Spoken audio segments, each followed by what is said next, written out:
Bonjour à tous, je vous retrouve aujourd'hui pour vous présenter une œuvre du Musée des Beaux-Arts et d'Archéologie. Il s'agit de l'enlèvement de Proserpine, peint par Pierre Brébiette au XVIIe siècle.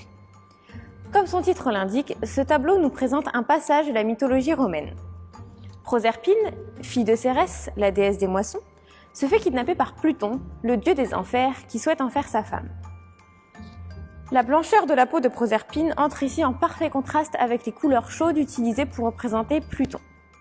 Le roi des enfers se trouve d'ailleurs sur un char, tiré par des chevaux, qui sont en train de se cabrer, ce qui montre l'intensité et la précipitation du moment.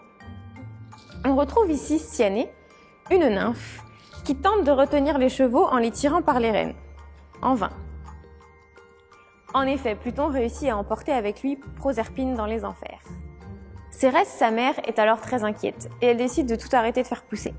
Plus rien ne pousse, ni dans les champs, ni sur les arbres. Et en conséquence, les hommes ne peuvent plus se nourrir. Jupiter, le dieu du ciel, le roi des dieux, décide alors d'intervenir. Il demande à ce que Proserpine revienne sur Terre. Or, c'est impossible, puisque celle-ci a mangé une grenade dans le royaume des morts.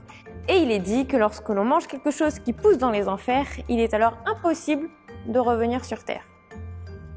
Une solution est alors trouvée. Proserpine revient la moitié de l'année sur Terre et reste l'autre moitié de l'année dans les enfers. Ce mythe explique en fait les 4 saisons. Puisque le printemps et l'été, Proserpine se retrouve sur Terre, Cérès est à nouveau heureuse et elle fait tout pousser.